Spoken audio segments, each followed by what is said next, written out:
Sorry, I had to end the video, but anyway, a lot of people criticize him, saying that Lando Norris, it was a gifted win. It was a mafia win. FIA gifted him the win. FIA wants him to win the championship. I mean, shut the fuck up. Shut the fuck up. Like, Lando Norris didn't do any mistakes. It's not Lando Norris's fault that Oscar Piastri braked too hard. It's not Lando Norris's fault that Max Verstappen made lots of mistakes. It's not Lando Norris's fault that George Russell and Charles Leclerc was spinning. Like, Lando Norris did everything he can to win that race. No mistakes, nothing. And yes, in terms of race pace, he was clearly slower than Oscar Piastri, and Oscar was much better than Lando in terms of race pace. But you win races by not only race pace, you win by the minds. You win by limiting number of mistakes. And listen, you can be the fastest driver in the world, but can you limit the mistakes? And that could decide the championship at the end. Because listen, one of them might not be the fastest driver, but one of them is gonna win it because they made less mistakes. And I think that's a very key win for Lando, because that's why I liked about Lando's performance. Even though I don't like it as an Oscar fan that he won, but that's why I like the way he won it. Because we see in the past races he won, like Austria. Yeah, he had pressure from Oscar, but he was on pole and he was in a good position to start. Australia, same thing. Yeah, a lot of things thrown at him, but he was on pole, good position to start. Abu Dhabi, everything went for him, and he won that race comfortably last year. Monaco's this year, even though he coped well against Charles. Zandvoort last year, Singapore last year. This was an impressive win, I would say, for Lando. And more satisfaction, because not only because if you look at most Lando's wins, has come from all of them has come from starting on pole, except Miami last year. This is the race where actually, like, Lando can win it in different ways. He can win from starting third. He can win it from starting fifth. He can win it from starting first. He can do it if you limit the number of mistakes. And Lando did it fantastically well. He did it fantastically well. He didn't do any mistakes. Yes, he didn't have a special performance, but in the rain, you don't have to do a special performance. You have to do everything the best you can. Don't do any mistakes. And if you don't do mistakes, you don't do something stupid. You keep your calm in the most difficult conditions in your home race at the Lando stand as well, because obviously he had his stand there. Then you have a better chance to win and get the most points, and that's what happened to Lando. Lando, in my opinion, he deserved to win. I know people say, "Oh, what are you talking about? Oscar was much better." Yeah, in terms of race pace, Oscar was much better, and Oscar was the fastest. He was faster than everybody, but he made more mistakes as well than Lando Norris. He made more mistakes, and like I said, if you make mistakes, you'll get punished, and that's what happened. And by the way, like most of the penalties, and yes, sometimes the FIA inconsistency sometimes is not great to see, because sometimes you see inconsistencies from the FIA.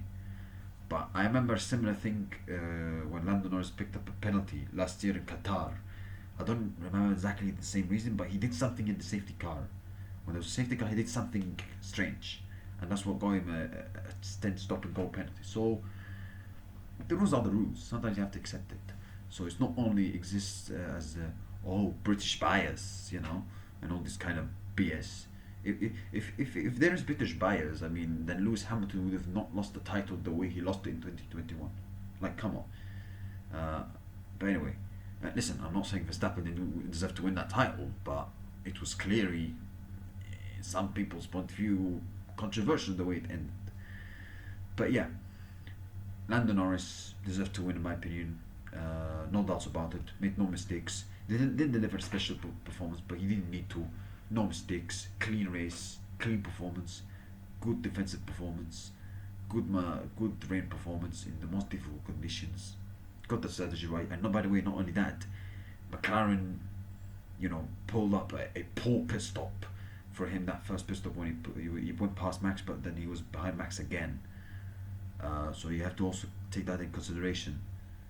And despite that, Lando kept his cool, kept his calm. He was not panicking, and he delivered. You have to give him lots of kudos for that.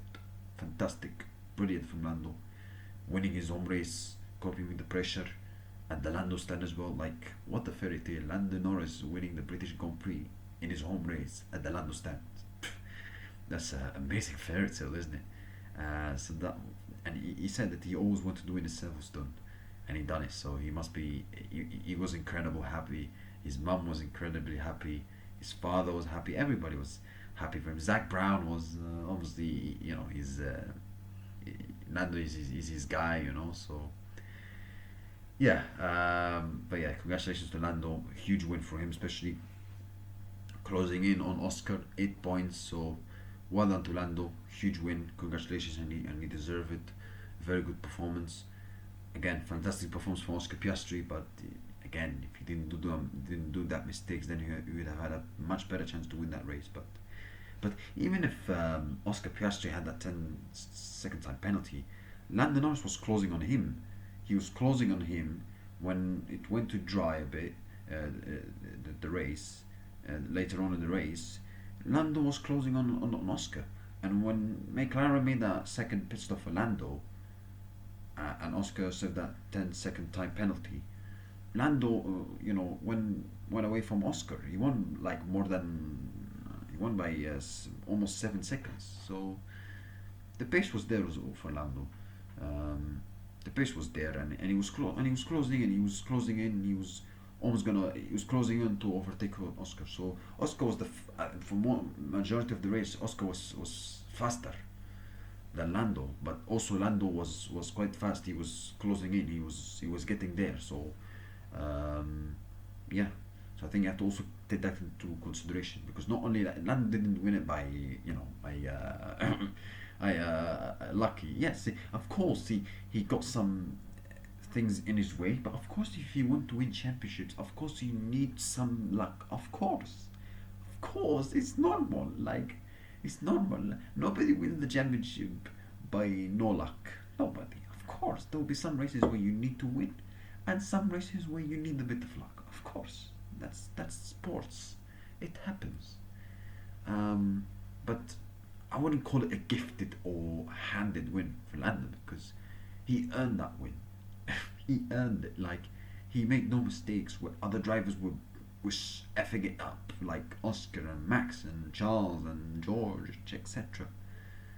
And so Lando, the only three drivers who didn't do mistakes in this race were Lando, Hulkenberg, and Pierre Gasly. That's it. And Lando, got his rewards, and he deserved to win. So he needs a lot of credit for that. And that also brings with experience with Lando. That, listen, Oscar was faster, but you can clearly see the experience of Lando was there. That he knows he's been in this situation before. He's done it in Australia. He can do it again. You could clearly see the experience of Lando was there. And maybe that was a point of lack of experience from Oscar when he had those couple of safety car restarts. Maybe this was something he never experienced before. I think that was the sign of experience showed there from Lando and Oscar. But yeah, but like I said, Oscar developed a fantastic race, but if you make stupid mistakes, you'll get punished. So that's what happened. Lando, congratulations. Nico Hulkenberg got a podium in a Sauber. Oh my god, from P19 to P3. And not only that, if you see the first pit stop that Sauber made, he wanted to make that pit stop. Not that the team didn't call for a pit stop, he wanted it. So he did the strategy by himself, and he got his first podium. I mean, what a performance. And finally, he got his first podium, especially after all these years where he was so close to getting podium. Got pole in Brazil 15 years ago, crashed with Lewis in 2012 when he was up there for a podium. Germany 2008, a few years ago. So finally he got the podium. Finally he got his luck in his way. What a brilliant performance! P19 to P3 in the Sauber, unbelievable, amazing performance from him. And Sauber, they've been amazing recently. They've had some great performances, and since the upgrades they brought in Spain, their performances recently have been very, very good, and they're up to sixth in the constructors. So Nico Hulkenberg and Jonathan Whitley magic is clearly working at Sauber. So brilliant performance from Nico, brilliant brilliant masterclass strategy from him, and like he got the podium by himself, by the strategy with the conditions, how he handled it. Amazing, amazing, fantastic. And he read the situation, he read the race, he knew what was going on, he knew what you need to do. Similar to Lando and Pierre Gasly, you know, reading the situation, experience, being there before. And yes, not all the experienced drivers were outstanding in the conditions. Obviously, Verstappen is hugely experienced and he's tried in these kind of things before. He made mistakes uh, in this race, but experience can mostly help you in this kind of situation, and it clearly helped one of those drivers, and that was Nico, of course. So brilliant performance, his first podium, finally, man. And yes, it was a Lego trophy, but who gives a shit? A trophy is a trophy anyway. A podium is a podium. And people were going outrage about Oscar asking him that question in the press conference. I think it was a joke. I don't think Oscar was trying to make Nico angry or something or taking a dig. I think he was having a joke. I don't think there was anything wrong with Oscar asked. And Lando was being very cute as well, bringing Nico's helmet into the cool down room, and he was like, "Oh, I have to bring my cool down room." Like, Nico is not kind of used in this kind of situations because obviously it's his first podium. So, but that was very nice from Lando. That was class act from him, clearly, and they were congratulating each other, Nico and Lando, and yeah, it was great to see class from Lando and Nico, and brilliant performance from Nico, fantastic. Um, and yeah, and like I said, Oscar Piastri asked for the swap, and like I said, I understand why, because you want to do everything you can to win. But I think when he realizes and he sits down and calms down, when he looks back and realize and think like, yeah, what I did was completely wrong, with the obviously safety car infringement and asking for the swap positions, which was never right, because yes, you could say unfair penalty, but you put yourself in that situation. So, but yeah, brilliant from Nico, brilliant performance from Sauber. They were, they got the strategy right, as I said. Hamilton, I mean, he had a good race. He made a couple of mistakes as well, but the podium was on the cards. So yeah, it's the first time that Lewis Hamilton didn't get the podium since 2013. So yeah, the Ferrari style, breaking records for the greats. But yeah, like Lewis Hamilton, I mean, if he didn't do that's bad mistake in the last sector in qualifying, I know it's if, but he would have had a much better chance to even go for a win. No, not a podium, but he did well. He had a good performance, but he also made a couple of mistakes. Let's not forget that. Verstappen made a good recovery to P5, but he also made lots of mistakes. Pierre Gasly, as I mentioned, he was amazing, P6. Lance Stroll had a good performance as well, finishing 7th. I forgot to mention him. He was on for at some point a shot for the podium. Albon 8th, Alonso 9th, George Russell 10th, and lots of people crashing. Kimi Antonelli, Hajar Bortoletto. Antonelli had a DNF reliability issue for Mercedes. Leclerc had a terrible performance. George Russell had a terrible performance. Mercedes, the strategy was awful. Ferrari's strategy was not great as well. And in terms of the constructors, obviously McLaren are well clear, but obviously in terms of the drivers' championship, it is only 8 points between Oscar and Lando.